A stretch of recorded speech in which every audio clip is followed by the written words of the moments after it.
ดีค่ะพี่น้องค่ะตอนนี้กำลังเอาใบกระบือมาม้วนเป็นนิ้วโบราณพระชาจะพาพี่น้องเห็ดบักเบงค่ะพี่น้องค่ะเห็ดง่ายๆค่ะพี่น้องค่ะขันหมากเบงโบราณแบบตีนยกสูงแต่เราจะใส่เป็นนิ้วใบกระบือนะคะใบกระบือเด็ดมาแล้วโบแมนว่าเสียมาใช้งานได้เลยเด้อค่ะบางคนเด็ดมาแล้วเอามาใช้งานเลยแล้วมันกระกรอบแล้วมันกระแตกนะคะเพราะว่ามันห่าวต้องปะไว้ก่อนจากชั่วโมงถึง2 ชั่วโมงจะเอามาใช้งานค่ะวิธีม้วนของพระชาก็ใช่มีรูไว้แน่ค่ะเพราะว่ายังเพื่อเขาดอกไม้เพื่อเขาเสียบดอกไม้เห็นนะพี่น้องคะถ้ามันเสียบดอกไม้ยากเนาะค่ะนี่ พอเขาม้วนเสร็จเรียบร้อยแบบนี้เขาก็สิเตรียมตัวเฮ็ดบักเบ่งเป็นกาบโบราณพี่น้องคะนี่ใบกระบืองามมันถูกฝนค่ะพี่น้องคะตอนนี้ก็กำลังจะเฮ็ดบักเบ่งนะคะพี่น้องคะนี่ใบตองซ้อน2นะคะในการเฮ็ดบักเบ่งนะคะอันนี้เขาเฮ็ดบริใหญ่บักเบ่งน้อยเอาเฮ็ดพอได้ไหว้พระมันสินวันพระนะคะพี่น้องคะอันนี้คือวิธีการม้วนป่วยนะคะไผ่ที่ซ้อนใบตอง3 ใบ4 ใบกะ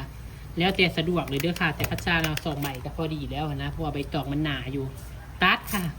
ตัดในเพียงเป็นยังจังตัดเพราะว่าอย่างมันจะง่ายในการยิบพี่น้องค่ะ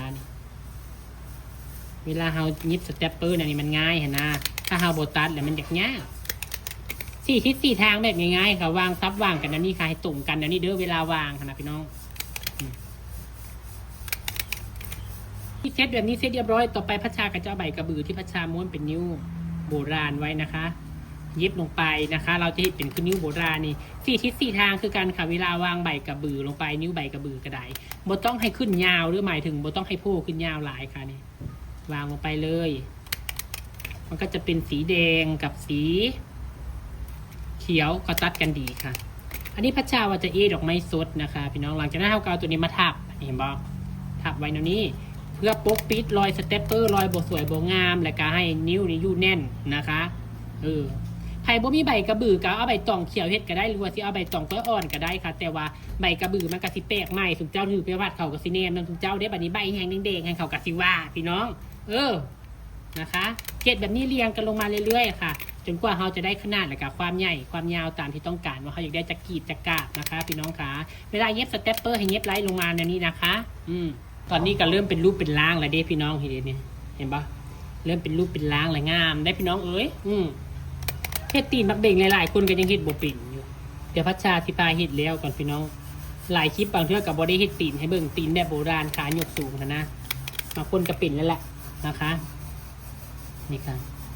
คลิปกระสิยาวพุ่นเลยเนาะเดี๋ยวพัชชาเฮ็ดแล้วแหละสิท่าให้เบิ่งอีกค่ะพี่น้องคลิปต่อไปเด้อฝากกดติดตามกดแชร์เนี่ยผู้ใดยังบ่ได้กดแชร์ก็ได้เป็นกำลังแรงใจพัชชาได้คลิปดีๆให้เบิ่งให้ซุ่มค่ะพี่น้องค่ะตอนนี้ยอดวิวก็โต๊ะกำนำบักของแชร์พัชชาเนี่ยเด้อค่ะ1 แชร์เท่ากับ1 กำลังใจค่ะเดี๋ยวแล้วเราจะถ่ายให้เบิ่งค่ะตอนนี้เฮ็ดแล้วเรียบร้อยแล้วพี่น้องค่ะเดี๋ยวบักเบ่งน้อยงามพัชชาเฮ็ด7 นิ้วเด้อค่ะเรียงกันลงมาบัดนี้เฮ็ดตีนบักเบ่งหลายๆคนยังบ่ปิ่นนะพี่น้องนี่เด้อนี่ใบตองเบิ่งเด้อค่ะพี่น้องค่ะพัชชากะทิภาพนี่ค่ะพี่น้องเฮาอยากได้สูงอยากได้ต่ำก็แล้วแต่เฮาค่ะพี่น้องเฮากะเอาเลยนี่เห็นบ่ให้มันตรงกันได้ใบตองบ่ตรงกันก็ยากแต่ว่าให้เฮาพับเสมอกันเห็นบ่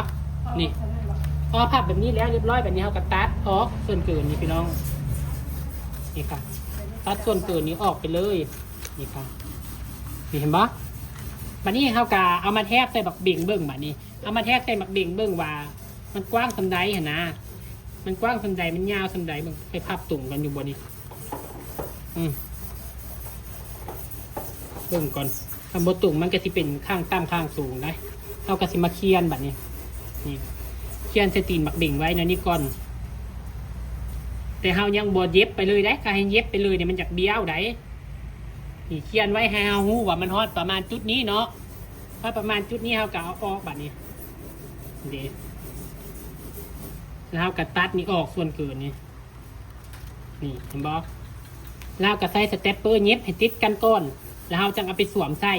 มันจะง่ายนะคะพี่น้องคะมันจะง่าย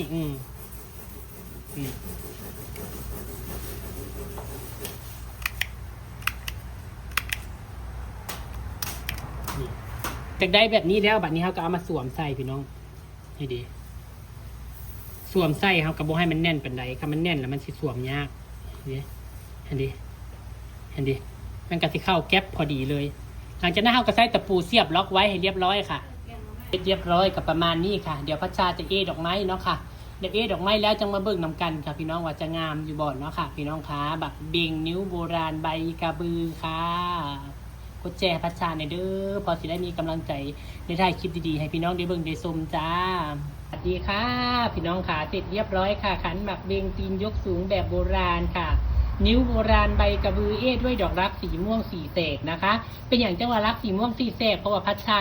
เอาออกแฉกนึงค่ะพี่น้องค่ะย้ายมันเบียดกันโพดเพราะว่านิ้วมันที่กันนะเอาก็เลยเอาออกแฉกนึงให้เหลือ4แฉกค่ะดอกรักก็ได้เป็นได้เจ้าค่ะพี่น้องค่ะสวยงามอยู่บ่คะเบิ่งแล้วชื่นชอบในผลงานก็ฝากพี่น้องกดแชร์พัชชาหน่อยเด้อพอจะได้มีกำลังใจได้คลิปดีๆให้พี่น้องได้เบิ่งได้ชมค่ะพี่น้องค่ะขันหมักบิงโบราณค่ะยุคสูงค่ะ